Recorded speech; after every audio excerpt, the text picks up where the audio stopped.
Imagine 740 Boeing 777 passenger jets. Just picture them lined up on a tarmac somewhere. Well, that's a massive amount of metal. Right, the sheer towering mass of all that metal, the wiring, the glass. Now imagine taking every single one of those planes, crushing them down, and scattering them across a patch of the Pacific Ocean that's twice the size of Texas. It's almost impossible to conceptualize that scale. It really is.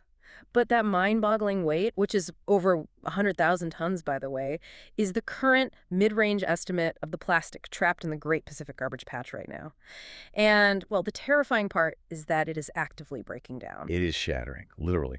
We are watching millions of tons of visible debris undergo this slow, relentless pulverization. Just grinding down into nothing. Exactly. Mm-hmm. But as it shatters, it doesn't actually disappear. It infiltrates. It moves from the surface of our oceans down into the sediment, into the food web, into our bloodstream, and eventually into the very architecture of the human brain.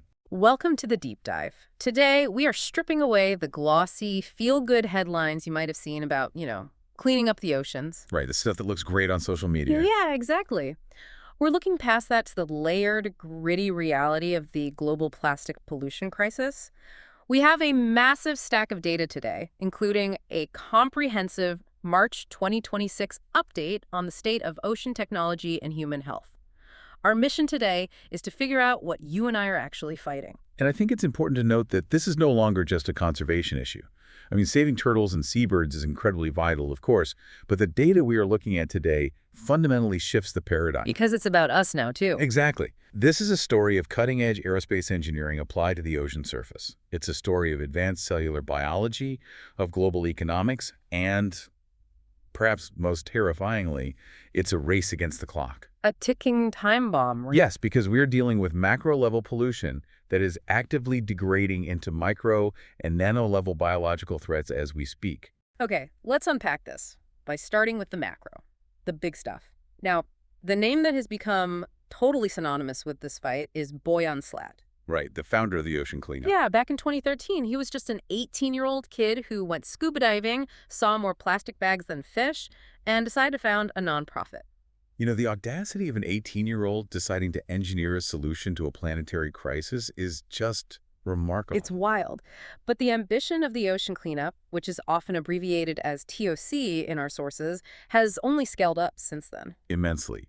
Their stated ultimate goal is to remove 90% of floating ocean plastic by the year 2040. And structurally, they are a nonprofit with the explicit business model of putting themselves completely out of business once that target is hit. Which is a wild concept for any organization, right? To engineer your own obsolescence. Yeah, I love that.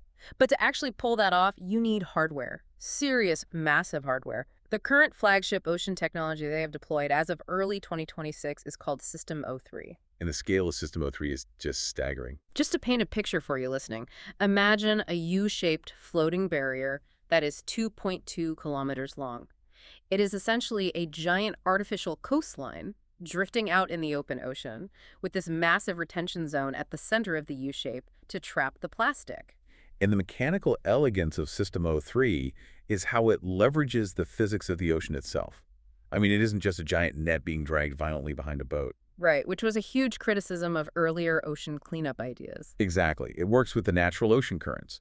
The barrier maintains a very low energy collection profile by moving at a different speed than the current. How does that work exactly? Well, because the system is moving through the water slower than the plastic that is drifting along with the current, the plastic naturally funnels itself right into that central retention zone. And it does this without requiring massive mechanical pumps or vacuums. Wait, if the net is just floating out there, why doesn't the plastic just float right back out or, I don't know, drift around the sides?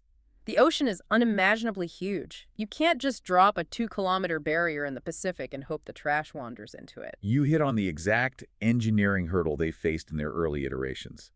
And the 2026 tech updates we have here reveal exactly how they solved it. And it involves space, right? It does. They literally brought aerospace technology down to the water. TOC now utilizes hyperspectral satellites orbiting the Earth to guide these systems. I need to pause you there. Hyperspectral satellites, are they literally spotting plastic from space? They are. So sunlight is made up of a spectrum of wavelengths, right? When sunlight hits a surface, whether that's ocean water, a cloud, or a floating piece of plastic, Different materials absorb and reflect different wavelengths of light. Okay, that makes sense. Hyperspectral sensors don't just take a regular photograph, they capture hundreds of narrow bands of the electromagnetic spectrum. And it turns out, plastic has a highly specific chemical fingerprint in the infrared spectrum. Wow, so it glows, essentially. And infrared, yes.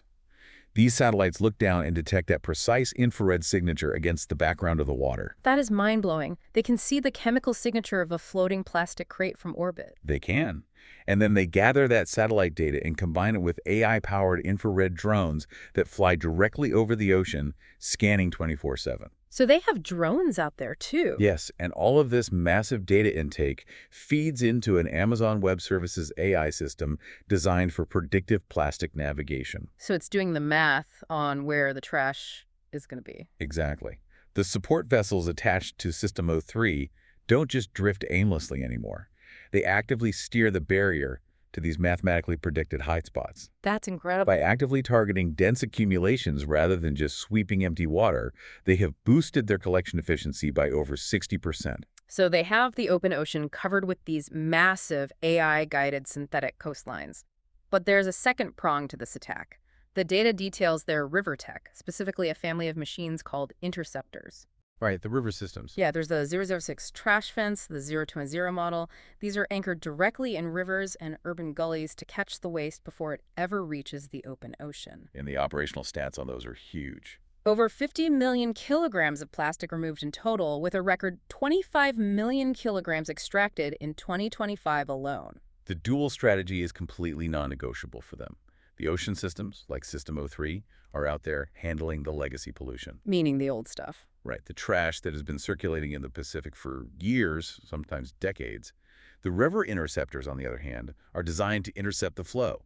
To use their terminology, they are trying to close the tap. Which is a great metaphor. It is. And that tap is surprisingly concentrated. The data shows 80% of all ocean plastic originates from just 1,000 rivers globally. Wait, just 1,000 rivers account for 80% of the ocean plastic? Yes.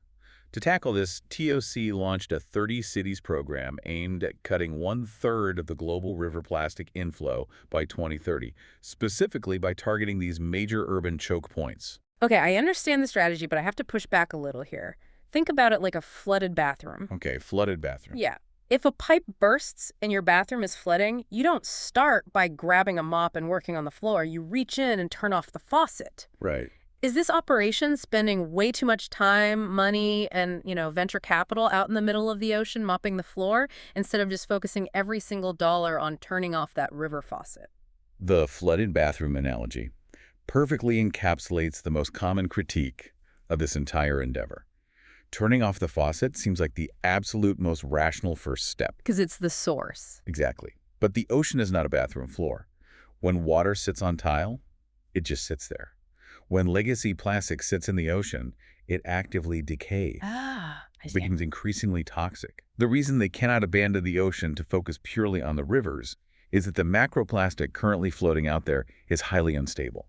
It must be physically removed before the sun, and the waves grind it down into something far deadlier. Which brings us to where all that legacy plastic is actually trapped. If we really want to understand why sweeping the open ocean is an absolute biological necessity, we have to look closely at the biggest, most infamous accumulation of human waste on the planet. The Great Pacific Garbage Patch, or the GPGP. Geographically, it sits roughly halfway between Hawaii and California, right?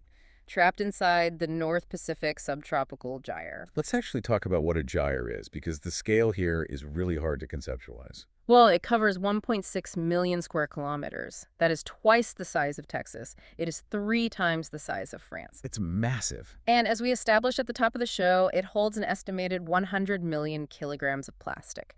We are talking about 1.8 trillion individual items. When you break that down, that is 250 pieces of plastic for every single human being currently alive on Earth, all swirling in one single zone. So explain the gyre part. Why does it all end up there? A gyre is essentially a massive, slowly rotating system of ocean currents. It's driven by global wind patterns and the Earth's rotation.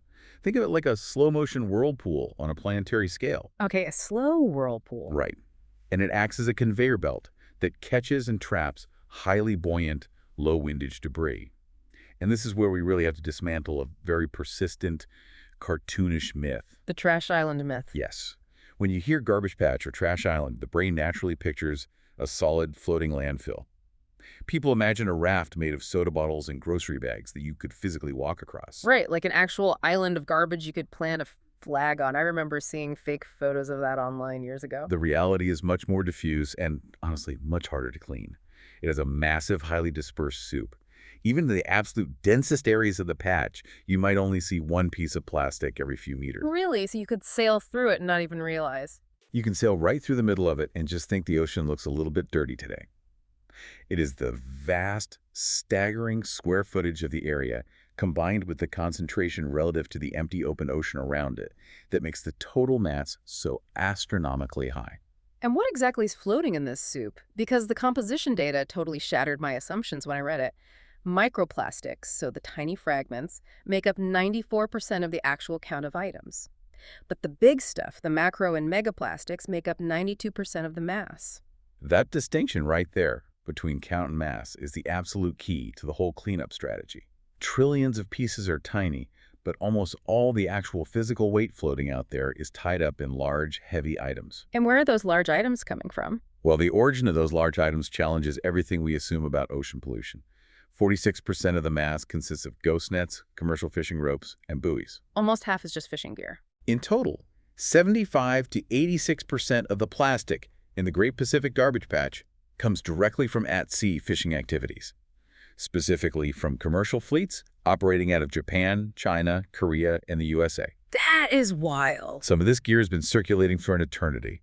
Expeditions have pulled up intact plastic crates dated 1977. Here's where it gets really interesting. Because there is a glaring contradiction here. We just established that river interceptors are closing the tap. Right. But if up to 86% of the Great Pacific Garbage Patch is abandoned at sea fishing gear and not consumer trash flowing out of rivers, aren't river interceptors totally useless for saving the garbage patch? What's fascinating here is how the physics of the ocean create entirely different zones of pollution. Yeah. You have correctly identified that river interceptors will not stop the growth of the deep ocean garbage patch. Okay. Rivers pump consumer plastics, like bottles, wrappers, bags, into our coastal waters. That coastal pollution is devastating to local marine ecosystems, economies, and beaches. But the deep ocean gyre operates on different physical rules. It specifically traps highly durable, heavy, low-windage marine debris. A flimsy plastic grocery bag from a river usually degrades or sinks long before it can drift 2,000 miles out to the center of the Pacific. Oh, I see. It doesn't even make it that far. Exactly. But a massive, thick nylon fishing net Right. that will float into the gyre and stay there forever. So, protecting the coastal waters requires river technology, but saving the open ocean requires something entirely different. Entirely different. Saving the deep ocean gyres requires a fundamental shift in international maritime law. It requires intense, enforceable fishing regulations, which is a major pillar of the global plastics treaty advocacy going on right now. You have to force commercial fleets to stop abandoning damaged nets at sea. But the terrifying reality is that thousands of tons of that gear are already out there right now, actively destroying marine life. The ecological toll detailed in the sources is brutal. It's hard to read, honestly. Over 900 distinct species are documented to be affected by this specific patch. We are looking at sea turtles whose stomach contents are up to 74% plastic. That's just tragic. Albatross parents are flying out to the ocean, scooping up floating plastic thinking it's food, and feeding it to their chicks. This results in diets that are up to 45% plastic. And it isn't just the physical entanglement or starvation that kills them. 84% of these floating plastic pieces carry persistent, toxic chemicals that bioaccumulate up the food chain. And this brings us back to the ticking time bomb we mentioned earlier. A landmark 2024 study involving over 50 ocean expeditions revealed that the patch is growing, and more alarmingly, it is fragmenting exponentially. Yes. Between 2015 and 2022, the amount of centimeter-sized fragments increased nearly fivefold.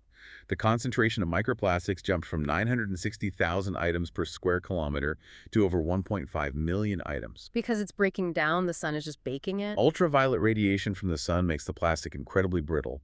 Then, the endless mechanical stress of the ocean waves literally grinds those brittle plastics against each other. Like a giant rock tumbler. Exactly like that. A single ghost net doesn't just sink and disappear over time.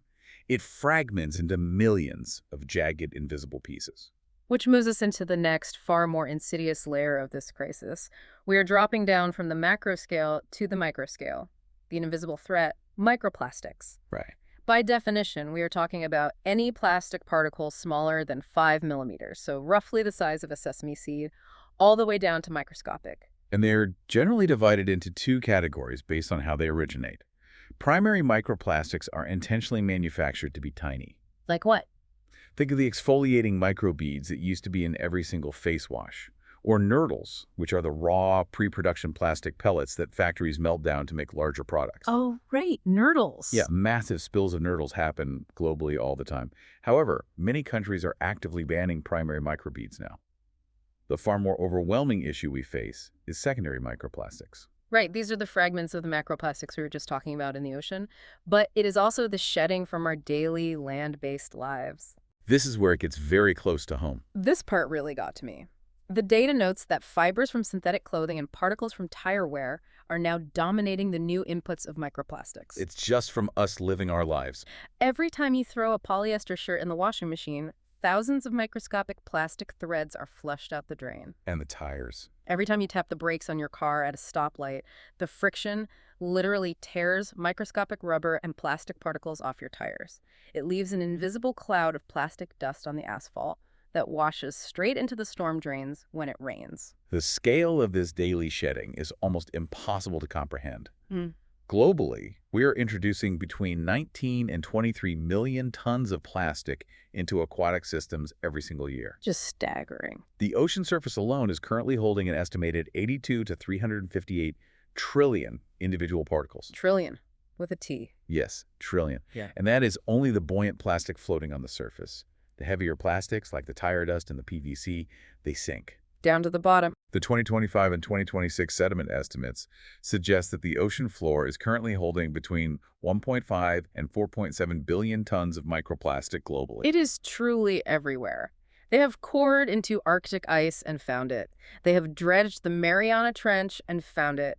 And unsurprisingly, it has entirely infiltrated the global food chain. Because of the size. Right. Because these particles are 5 millimeters or smaller, they are the exact same size as the food that plankton, small fish, and filter feeders naturally eat. I can't tell the difference. As of the latest data, microplastics have been found in 60% of all studied fish species worldwide. 60%. And filter feeders like blue whales, which gulp massive volumes of seawater to catch krill, are inadvertently ingesting up to 10 million pieces of microplastic every single day. The biological invasion of microplastics is essentially a two-front war. First, you have the severe physical damage. When a creature ingests thousands of particles, it causes mechanical gut blockages. It just fills them up. Right, the stomach feels full, so the animal stops eating real food. This leads to malnutrition, stunted growth, and plummeting reproduction rates. But the second front is chemical toxicity. In the environment, microplastics act like chemical sponges. Because plastic attracts other oils and chemicals, right? Exactly. Plastic is lipophilic, meaning it loves oil and repels water. So not only do these particles leach their own toxic manufacturing additives, like plasticizers and flame retardants. That stuff they were made with. Right, but as they drift through the ocean, they absorb heavy metals, agricultural pesticides, and pathogens from the surrounding water. Incredibly, studies are now showing they act as transport vectors for antimicrobial-resistant bacteria. Let me get this straight. So a piece of tire dust washes into the ocean, absorbs farm pesticides, picks up a superbug, and becomes a tiny, toxic life raft that a fish eventually eats. That is the precise mechanism, yes. And if we look at the broader planetary climate connection, it gets even worse. Our oceans are already struggling under the burden of absorbing human carbon dioxide emissions. Microplastics actively impair marine carbon sequestration. Wait, how does plastic stop the ocean from absorbing carbon? It disrupts the biological carbon pump. Mm. So phytoplankton, which are microscopic marine plants, absorb CO2 from the atmosphere. Zooplankton, which are microscopic marine animals, eat the phytoplankton. Okay, following so far. When the zooplankton excrete waste, those dense fecal pellets sink rapidly to the deep ocean floor, taking the trapped carbon with them and locking it away for centuries. A natural carbon sink. But when zooplankton ingest buoyant microplastics instead of their natural food, their fecal pellets become significantly less dense. They don't sink. Oh. They float near the surface, the carbon degrades, and it re-enters the atmosphere. The plastic is physically breaking the ocean's ability to bury carbon. Okay, so we know they are out there, and we know they are devastating. How do we fight this? The data mentions mitigation technology, specifically focusing on wastewater treatment plants, or WWTPs. They are apparently our best current defense on land, catching between 90 and 99% of microplastics in their tertiary treatment stages. Yes, modern wastewater treatment is highly effective at capturing these particles. In the final stages of treatment, they use advanced ultrafiltration membranes and a process called coagulation. What's coagulation? It's where they add chemicals to the water that force the tiny plastic particles to clump together into larger, heavier masses called flocks. These flocks then settle to the bottom and can be removed. But there is a massive systemic catch here. And this is the part that blew my mind. The captured particles don't just magically vanish, they get concentrated into the wastewater sludge. Right. And what do municipalities do with millions of tons of nutrient-rich wastewater sludge? We spread it on agricultural farmland as fertilizer. It's incredibly counterproductive. This feels like trying to undissolve sugar from a cup of tea, only to just dump the sugar straight onto your dinner plate. If our absolute best wastewater plants are just filtering the plastic from the water and moving it directly into the soil where our crops grow, aren't we just playing an apocalyptic game of musical chairs? We absolutely are. The environmental loop remains entirely unbroken, and this is exactly why the concept of cleanup is fundamentally limited once plastic reaches the micro level. You just can't get it back. Once a particle is dispersed into the open ocean or spread across a farm, removal at scale is effectively impossible. Think about the open ocean. Yep. The energy cost to pump and filter millions of square miles of seawater, combined with the unavoidable bycatch of vital plankton and microscopic marine life, make open ocean microplastic filtration an absolute non-starter. You would destroy the base of the food web trying to save it? Exactly. Now, the 2025 and 2026 tech updates do highlight some emerging interception technologies. There are nature-based solutions, like specifically constructed wetlands that use complex root systems and sediment to achieve 99 to 100% removal of microplastics and controlled runoff tests. That's promising. And there are engineers developing magnetic nanoparticles that bind to microplastics in water, allowing magnets to pull them out with 94% recovery rates. And there are incredible ultrasonic acoustic clumping prototypes. The acoustic technology is fascinating. They use high-frequency sound waves to create pressure nodes in flowing water. The sound waves literally force the suspended plastic particles to gather at these invisible pressure points, clumping them together so they can be easily scooped out without a physical filter that could get clogged. Which sounds like science fiction, honestly. It really does. But as brilliant as those innovations are, they are point source solutions. You have to install them at the mouth of a specific river or the outflow pipe of a specific factory. Right. For the hundreds of trillions of particles already lost out in the deep ocean, no technology currently exists to retrieve them. None. Which is why preventing the macroplastic from breaking down is so incredibly vital. And as bad as microplastics are, and we've established they are an ecological nightmare, there is a biological threshold they mostly cannot cross. Right, because of their size. Because they are between 1 and 5 millimeters, when an animal or a human ingests them, they mostly stay inside the gut or the lumen of the digestive tract. They cause physical blockages, they leach toxic chemicals into the surrounding tissue, but the physical plastic particle itself is largely contained within the digestive system and eventually excreted.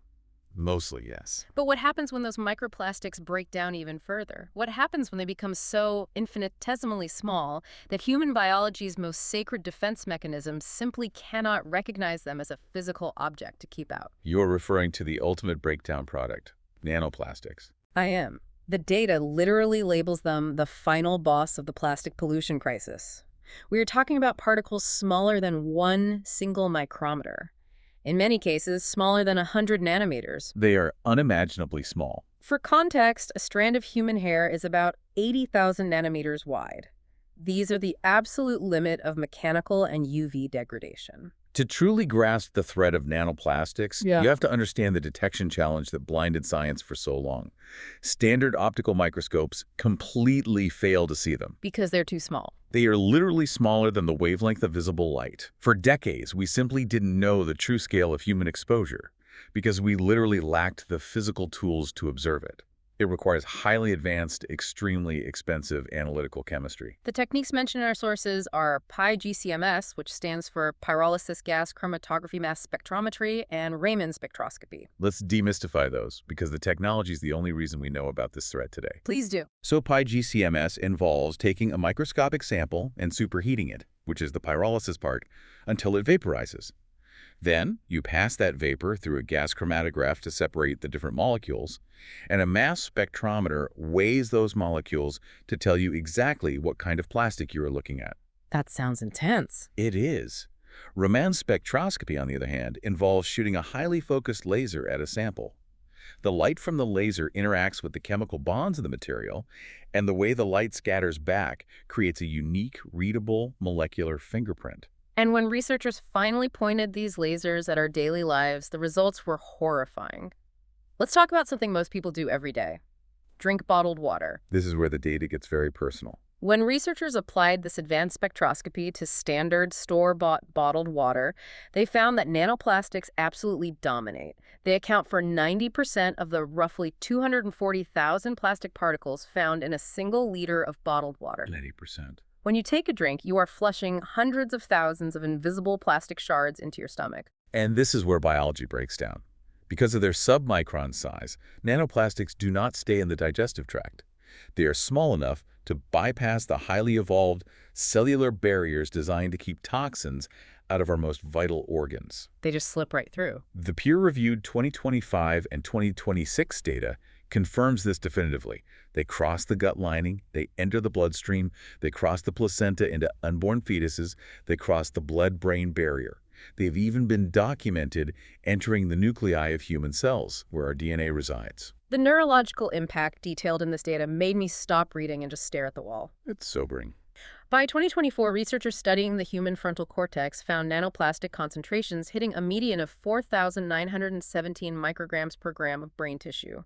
To put that in perspective, that is 7 to 30 times higher than the concentrations found in organs designed to filter toxins like the liver or the kidneys. The data clearly shows that nanoplastics selectively accumulate in the brain. And the correlation with disease is staggering.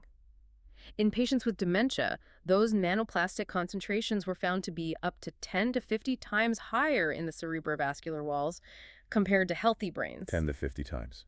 Moving to the cardiovascular system, clinical data shows that when nanoplastics are found embedded in carotid artery plaques, the patient has a 4.5 times higher risk of a heart attack, a stroke, or death over the next 3 years. We really need to unpack how this cellular invasion actually happens. How does a piece of a water bottle end up inside your brain? Yeah, how does it cross over? Well, you ingest them through food and water, you inhale them from tire dust in the air, and you can even absorb them dermally through your skin. Once they are circulating in your bloodstream, they eventually reach the blood-brain barrier. Which is supposed to be the ultimate biological security system. It is a highly selective membrane that keeps pathogens and toxins in the blood from entering the brain fluid.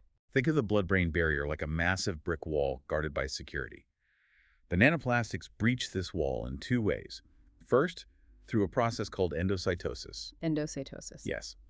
The barrier cells essentially mistake the tiny plastic particle for a vital nutrient and voluntarily swallow it, transporting it across the wall. The second method is shear destruction. They disrupt what are called tight junctions. The data specifically mentions proteins called ZO1 and occludin. Right. If the blood-brain barrier is a brick wall, ZO1 and occludin are the heavy-duty mortar holding the bricks tightly together so nothing slips through the cracks. Nanoplastics chemically interact with and decrease the expression of these proteins. They dissolve the mortar. They act like a solvent, literally dissolving the mortar so the protective wall falls apart, allowing the plastic to flood into the brain tissue. Furthermore, hydrophobic plastics, which are plastics that repel water, like the polyethylene in grocery bags or the polypropylene in food containers. The really common stuff. Right. They slip through these lipid-rich barriers with terrifying ease because they chemically resemble the fats the brain needs. They're essentially picking the lock on the brain's front door. Exactly. And once inside the brain cells, they act as Trojan horses. Remember how macroplastics absorb toxic chemicals in the ocean? The chemical sponges. Nanoplastics do the identical thing in the human body. They bind to environmental toxins like PFAS, the forever chemicals, and circulating heavy metals, carrying them directly into the most sensitive organelles of our cells, specifically the mitochondria, which are the power plants of the cell, and the lysosomes, which are the cell's waste disposal and recycling centers. The cellular devastation is profound. They physically jam the machinery of the cell. This drives massive oxidative stress and activates microglial cells in the brain. And microglia are critical. They are the brain's immune responders. When they detect these foreign plastic shards, they trigger severe neuroinflammation. The data notes huge spikes in inflammatory markers like IL-1, IL-6, and TNF. Think of those markers as biochemical alarm bells. IL-1, IL-6, and TNFI are cytokines. When the brain cells are under attack by these indestructible particles, they release these cytokines, screaming for the immune system to attack. But the immune system can't do anything, right? Exactly. The immune system cannot dissolve plastic, so the alarms just keep ringing, creating chronic sustained inflammation, which is a known precursor to severe neurodegenerative diseases like Alzheimer's and Parkinson's. And we cannot ignore the impact on the absolute beginning of human life. The data regarding the placenta is grim. Studies show that polystyrene nanoplastics, which is the material used in styrofoam, actively accumulate in trophoblast cells. Trophoblasts are the vanguard cells of an embryo. They form the outer layer of a blastocyst and eventually develop into a large part of the placenta. They are foundational. They are responsible for anchoring the embryo to the uterus and facilitating the transfer of oxygen and nutrients from the mother to the fetus. When nanoplastics accumulate in these specific cells, the data shows a significant reduction in the release of HCG, the fundamental hormone required to maintain a pregnancy. It's devastating. This accumulation is directly linked to an increased risk of premature births, placental dysfunction, and early life neurotoxicity. These invisible particles are impairing human viability before a baby takes its first breath. Which brings me to a massive realization. If Boyan Slat's multi-million-dollar macro cleanup in the middle of the Pacific Ocean physically removes those giant ghost nets before the sun and waves can grind them down into nanoplastics, Right. isn't the ocean cleanup actually functioning as a massive, preemptive global public health and neurological intervention rather than just an environmental cleanup? If we connect this to the bigger picture, that is the exact fundamental paradigm shift humanity needs to accept. The environmental narrative and the human health narrative are no longer separate conversations. They're the same thing now. Every single ton of ghost nets pulled from the Great Pacific Garbage Patch by System 03 represents trillions of future neuroinvasive nanoplastics that will never have the opportunity to form. Wow. They are literally pulling future neurotoxins out of the water before they can aerosolize into the rain, settle onto our crops, and enter the brains of the next generation.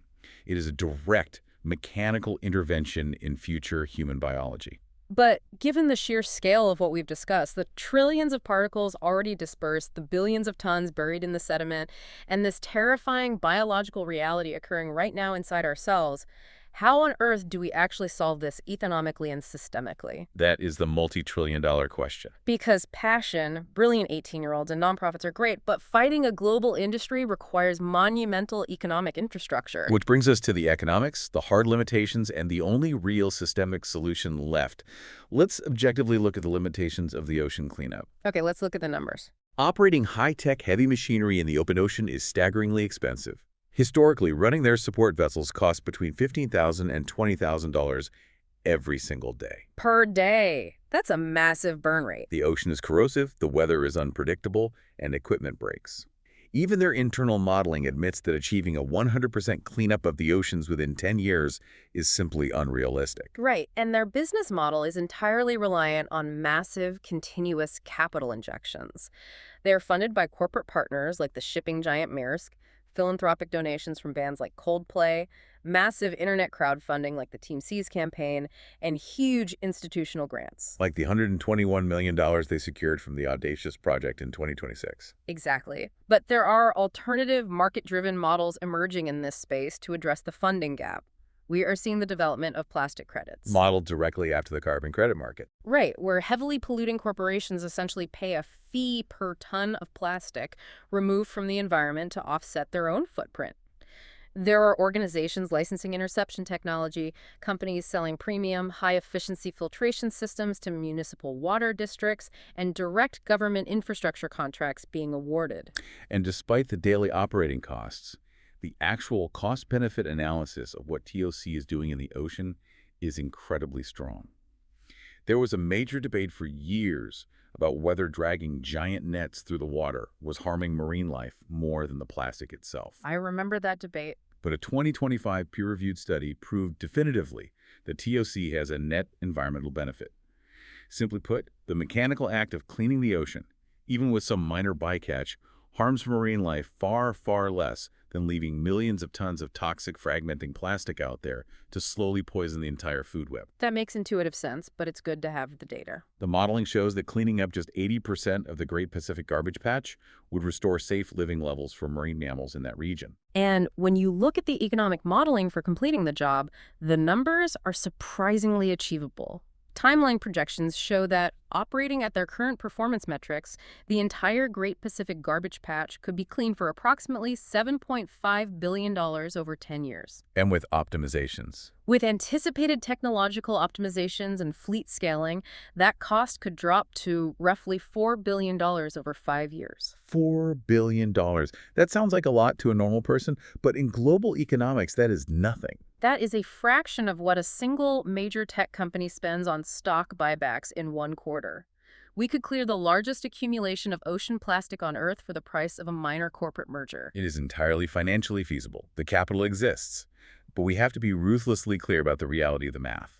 TOC and all cleanup tech is merely a bridge technology. Buying us time? It buys humanity vital time by removing the legacy macroplastics before they become nanoplastics. But mathematical models project that under a business-as-usual scenario, if we don't change our production habits, global microplastic pollution will grow to an unfathomable 26 million tons entering the environment every single year by 2040. So what does this all mean for the future of the cleanup?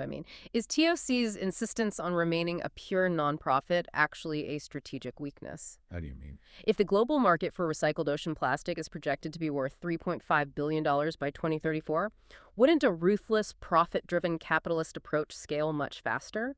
If a massive corporation could make billions harvesting ocean plastic, wouldn't they deploy 10 times the ships and solve the problem faster than relying on cold play and philanthropy? It's one of the most critical debates in environmental economics right now. On one hand, a nonprofit organization remains entirely purely mission-focused. Their only goal is addressing the existential threat. They aren't trying to make money. Exactly. They can innovate, share open-source data, and pursue total eradication without needing to maximize quarterly profits or appease shareholders. And on On the other hand, hybrid or entirely for-profit models, combining the sale of plastic credits with advanced recycling tech sales, undoubtedly attract the massive venture capital needed to scale fleets rapidly. Right, money moves things faster. But there's a dark, perverse incentive deeply embedded in the for-profit environmental cleanup model. If a massive publicly traded corporation builds a multi-billion-dollar business model entirely reliant on harvesting and selling ocean plastic, they are financially incentivized to ensure that plastic continues to enter the ocean. Oh, wow. If the faucet is turned off, their business collapses.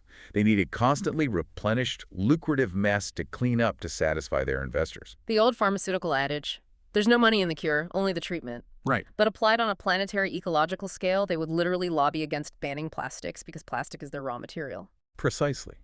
Which is why every single expert in the field, and explicitly the ocean cleanup leadership themselves, universally agree on the ultimate unavoidable fix: prevention. You have to turn off the tap. You cannot out-innovate, out-engineer, or out-fund a constantly running global faucet. The data points to strict systemic changes. We need aggressive bans on single-use and unnecessary plastics.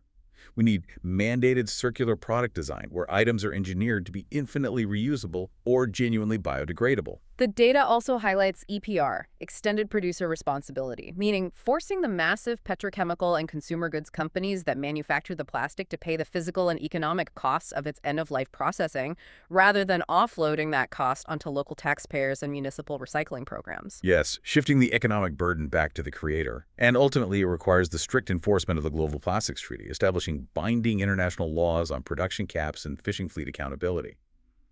We just have to stop making so much of it. We have covered incredible ground today. We started at the macro level, looking at the massive high-tech nets of System 03 sweeping the vast expanse of the Great Pacific Garbage Patch, guided from orbit by hyperspectral satellites and AI. A technological marvel. We traced the breakdown of those giant ghost nets into microplastics, exploring the overwhelmed microscopic battleground of wastewater treatment plants trying to filter invisible tire dust and clothing fibers from our soil. The musical chairs of pollution. Exactly. And we descended all the way down to the invisible cellular level war being waged right now inside our own bloodstreams, crossing our biological barriers and embedding into the brains of our unborn children. It is a staggering, overwhelming amount of information to process. Yeah. But it is essential that you, the listener, internalize this reality. Because you are drinking this water, you are breathing this air, you are eating the food grown in this soil. It's unavoidable. And as the biological data proves, you are quite literally made up of the environment you live in. Mm. The health data from 2025 and 2026 makes this a deeply personal cellular issue. This is no longer just a distant, tragic, oceanic problem happening thousands of miles away to a sea turtle. The battleground is inside us. It changes how you look at something as mundane as a plastic water bottle or a synthetic sweater forever. And to close out our deep dive today, I want to leave you with one final thought to mull over. Okay. Based on everything we've just discussed, the nanoplastics embedding themselves in our cell nuclei, crossing the placenta, and the billions of tons of our indestructible waste settling into the deep sedimentary layers of the ocean floor. Imagine a future thousands of years from now. Thousands of years. When future archaeologists, or perhaps another civilization entirely, dig into the Earth to look at our geological fossil record, will they define our era not by the great monuments we built, the art we created, or the bones we left behind, but by a permanent, highly toxic, indestructible layer of microscopic plastic wrapped around the globe?